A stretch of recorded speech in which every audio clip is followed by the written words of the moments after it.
If war is the closest we get to hell on earth, what happens when literal hell bleeds into our reality?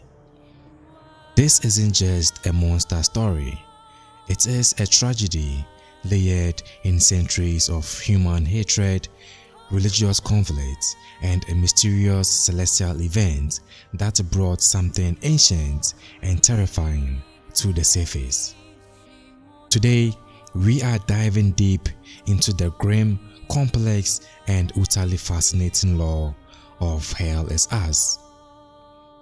Now, forget your standard apocalypse. In the secluded, fictional European country of Hedia, humanity is fighting on two fronts.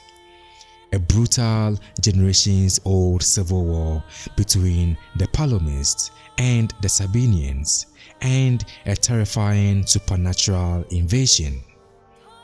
This is the complete, uncompromising story of a soldier's desperate search for family and the dark truths of the calamity that turned his homeland into an inescapable nightmare. Our journey begins with Rémi Letam, a former Organized Nations peacekeeper. Remy is not a hero, at least not initially. Described as high-functioning and emotionally detached, he went AWOL, using his role as a pretext to sneak back into the fractured country of Hedia. His only goal is to find his missing parents. His father, Vitalis Letam, who was a local blacksmith, and his mother, Aribeth. Hedia is a country perpetually locked in conflict, a place where brutalist architecture sits next to ancient ruins. The civil war provides the hell in the human sense, fueled by constant propaganda and dehumanization. But a more sinister force is at play: the Calamity. This event unleashed the Lymbic Entities, also known as the Hollow Walkers, which are grotesque spectral creatures that are completely immune to conventional firearms. The game immediately throws you into this dual hell. Remy, quickly realizing his modern gear is useless, scavenges unique, mysterious weapons, which are swords, axes, and pole arms capable of harming the entities.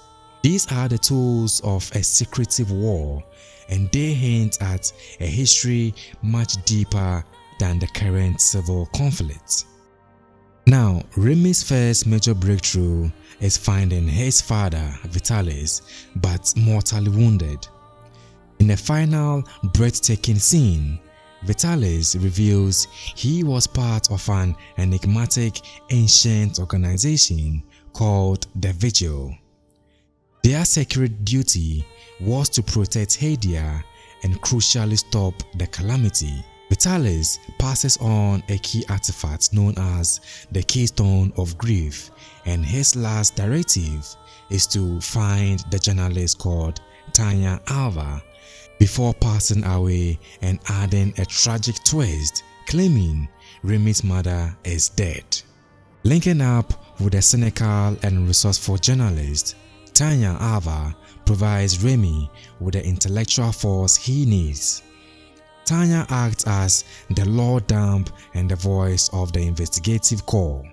Together, they begin to unravel the true purpose of the Vigil and the terrifying scope of the Calamity.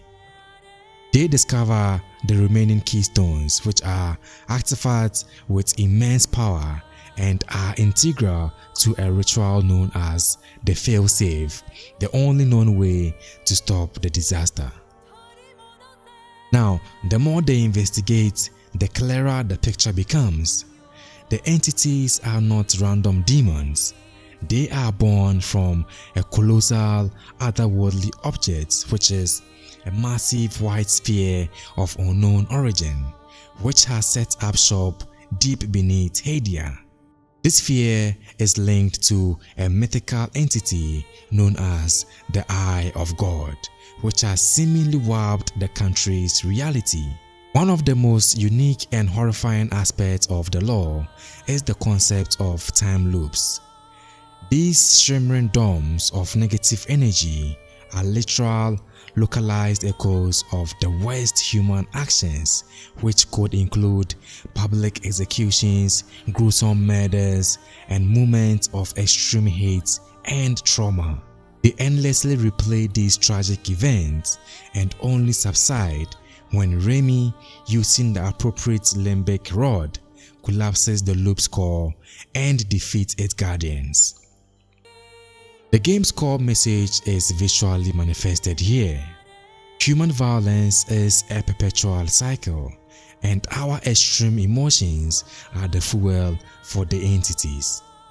While searching for the remaining keystones of terror, rage, and ecstasy, Remy and Tanya receive covert help from an insider, which is a mysterious officer within the OMSIF, which in its form is the military organization operating in Hedia. This assistance grants them access to the highly guarded Zeal server, a trove of sensitive, deeply buried information about Hedia's history, the sphere, and the government's cynical plan to experiment on the entities and the time loops. Now, the deepest plot twist comes from the OMSIF officer herself. She contacts Rémi and Tanya, revealing her true identity. She is Rémi Letam, Remy's mother, and she is very much alive. Rémi was secretly working against the military organization she was a part of, having smuggled Remy out of Hedia as an infant to save him from the upcoming storm. But her betrayal is quickly discovered, and the consequences are devastating, leading to her apparent death at the hands of OMSIF forces. The journey culminates in Remy being captured and interrogated. He is dragged with a truth serum, forced to recount his entire desperate trek. Here, the final pieces of the puzzle fall into place. The interrogator attempts to manipulate Remy, even claiming Tanya was captured and in a coma. But in the ultimate double cross, Tanya, who was never caught and was actually the interrogator's aide all along, turns on her superior, shoots him, and helps Remy escape. This moment solidifies a profound change in Remy. The highly functioning loner now shows genuine concern and emotion for his ally. So, with all 4 keystones collected, which include the keystone of grief, terror, rage, and ecstasy, Remy has what he needs. He unlocks the secret door leading to a massive hidden underground chamber, which is the heart of the Calamity. This is where the OMSIF had established a lab to study the colossal sphere, but the entire research team had been wiped out by the entities they sought to control. Remy fights through the final onslaught. He reaches the core and activates the failsafe ritual. The chamber begins to shake, collapse, and break apart, and the massive, horrifying sphere is dropped into a pool of lava below, destroying it. Now, the sphere is gone, and the entity invasion is for now quelled. Remy and Tanya escape the crumbling chamber. However, the ending of Hell Is Us is deliberately ambiguous. The sphere is destroyed, but the civil war that birthed so much of the negative emotion, which is the very fuel of the entities, is still raging. The World 4 law is left incomplete, suggesting the problems run deeper than any single object. So what does it all mean? The law of Hell Is Us is a somber, uncompromising statement which says humanity is its own worst enemy. The Lymbic entities and the supernatural calamity are merely symptoms of a deeper illness. The Eye of God, the Sphere, the Hollow Walkers, they are grotesque, otherworldly reflections of mankind's capacity for hate, violence, and endless conflict. The war created the monsters, and even with the great enemy defeated, the people of Hedia are still trapped in a cycle of their own making.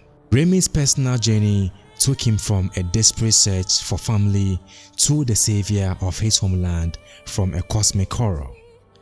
But the fact remains, Hedia is still at war. The ultimate hell, the creators argue, isn't a demon from the void.